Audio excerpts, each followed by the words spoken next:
Сәлеметсіздер ме? Каналға қош келдіңіздер. Бүгін біз сіздермен тағы да осы үй гүлдерінің бірі фикус бенджамин туралы айтамыз.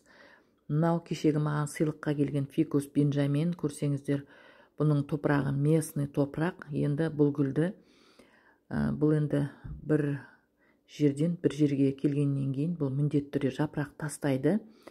Оған қорқудың қажеті жоқ. Енді мен бірден стресс болса бірден бір жола болсын деп мен бірден отырғызып тастағым келіп тұр. Өйткені бұның жапырақтарының барлығы түстері бозарып, жапырақтары түсіп жатыр. Сондықтан да бұны отырғызғым келіп отыр. Міне қарасаңыздар, бұл бенджамин гүлі ондай тамыры жақсы емес.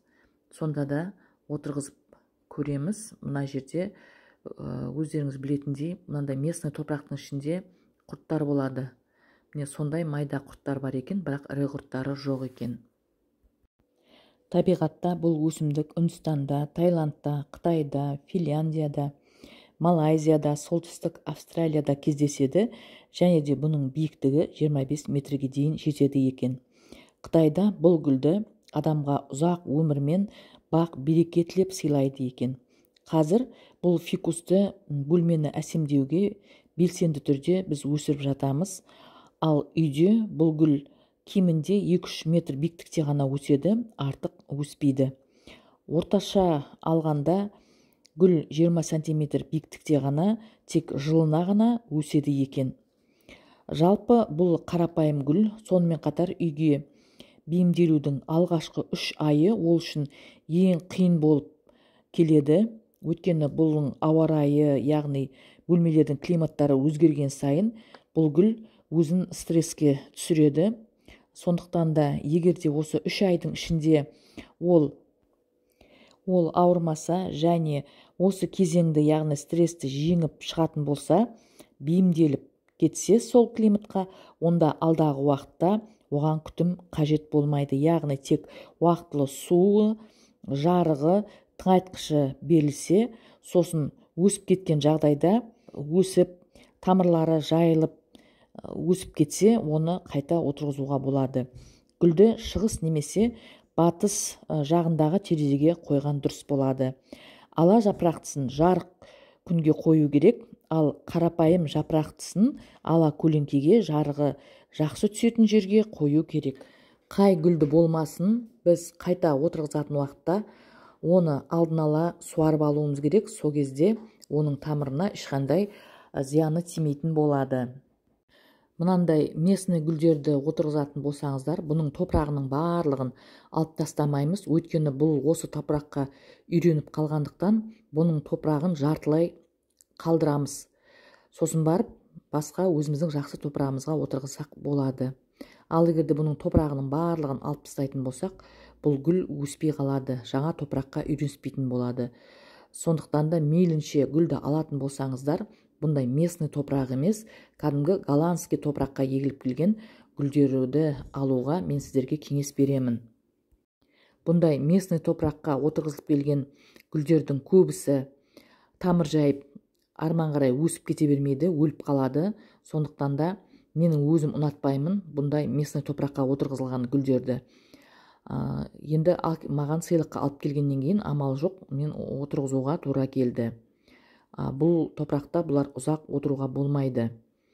Енді фикус бенджамин үйге не әкеледі дейтін болсақ, бұл гүл сәттілік, молшылық, тыныштық білдіреді, және де гүл тіпті бала көтере алмай жүрген әйелдерге балалы болуға көмектеседі деп жатады. Қалай болғанда да белгіге сәйкес фикусты жатын бөлмеге немесе ас үйге қойған дұрыс дейді. Осылайша ол ақшалай энергияны тартады деп жатады. Енді оны бір Алла біледі. Енді міне гүліміздің тамырының барлығын аршып болдық.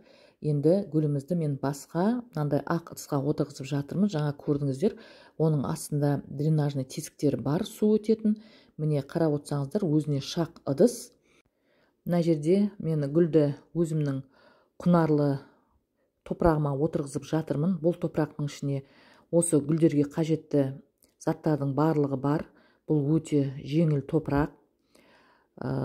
Бұндай топырақ егерде қажет болатын болса, менімен хабарлассаңыздар болады. Енді фикус бенджаминға қалай дұрыс күтім жасау керек дейтін болсақ, негізгі күтім мыналардан тұрады. Бірінші, жарықтандыру. Жарығы мол, тек күннің тікелей көзінен қорғауымыз керек. Тек күннің сәулесі сәл-пәл түсіп тұру керек гүлге. Суарылуы қалыпты. Ал тыңайтылуына келетін болсақ, 2 жетіде 1 рет наурыздан қарашаға дейін кәдімгі универсальный дейміз ғой, сондай тыңайтқыштармен тыңайтып отыруға болады. Қыста тыңайтқышты 2 айда 1 рет берсек болады. Ал төртіншіден, ауа құрғақ болмау керек. Бұл гүл ылғалдықты жақсы көретін болғандықтан, бөлме ылғалдығы 70%-дан кем болмау керек. Бұл гүл су бүріккен жақсы көреді. 2 күнде 1 бұған су бүркіп тұрсақ өте жақсы болады. Фикус гүлі нені ұнатпайды? Гүл орын ауыстырғанды ұнатпайды. Егер гүлді бір үйдің ішінің өзінде бір бөлмеден бір бөлмеге орын ауыстыратын болсаңыздар, бұл жапырақ тастайды. Сондықтан да бұл фикусты өздеріңіз үйде бір жерді таңдап, сол жерге қойғандарыңыз дұрыс. Үй жағдайында фикусты жапырақтарымен, дәнінен, бұталардан кесу арқылы көбейтуге болады. Тұқымнан өсіру үшін бұған көп уақыт керек және көп еңбекті қажет етеді. Сондықтан да гүлді бұталары арқылы өсіріп көбейткен дұрыс. Қиып алған бұталарды суға салып, перлитке немесе суға салып тамырлатқан дұрыс. Мына жерде мен гүлдің астыңғы жағындағы өсіп кеткен керек емес жапырақтарының, бұталарының барлығын қиып тастаймын. Бұл фикус гүлін жапырақтан да тамырлатып көбейтсек болады. Енді бұның астындағы жапырақтары, бұталары қажет емес. Негізі фикустың жоғары қарап өскені дұрыс. Сондықтан да астыңғы артық тұрған бұтақтарының барлығын мен қиып тастаймын. Бұл гүлдің бұтақтарын кесу гүлдің денсаулығын жақсартады. Және де әлсіз бұталарды алып тастау арқылы бұл гүлдің иммунитеті артады. Сондықтан да егерде мындай фикус гүлдеріңіз болып жатса, оның астыңғы жағының бұталарын кесіп тастауға қорықпаңыздар. Оның бұталары кесілген жағдайда ол жаңа жапырақ шығара бастайды. Жаңа мен айтқандай, оның иммунитеті көтеріліп, гүл жақсы өсетін болады. Көп адамдар фикусым жапырақ тастап жатыр деп жатады. Ол біріншіден жаңа мен айтқандай орын ауыстырғаннан болады. Екіншіден жарық жетіспеушілігінен болады. Яғни тамыр мен жапырақ арасындағы алмасу процесі бұзылып, гүлдегі жапыраққа жетіспейтін жарықтың арқасында бұның жапырағы түседі. Бөлме температурасында және қалыпты ылғалдықта өсімдікті аптасына 1 рет суару керек. Егер бөлме өте ыстық болатын болса, фикусты жиі суару керек, және де әр 2-3 күн сайын гүлге үнемі су бүркіп тұру керек.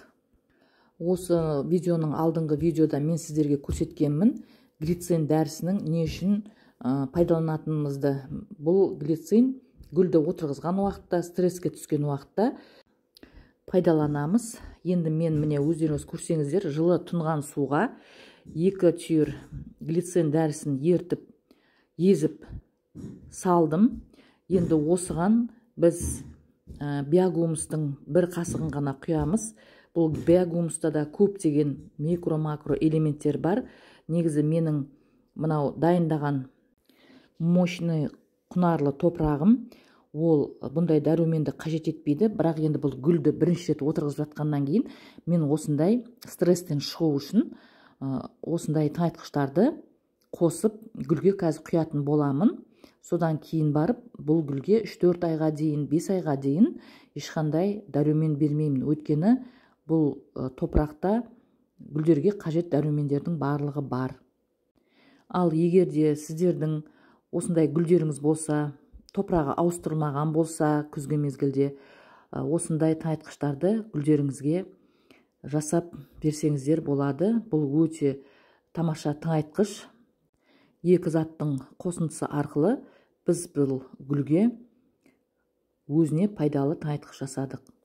Енді бұл гүлдің күйзелістен шығу үшін біз 1 литр суға 4 тамшы циркон құйып, гүлдің жапырағына 2-3 күнде бір, 2 күнде бір сеуіп тұруымыз керек. Ол гүлді стресстен жақсы шығарады.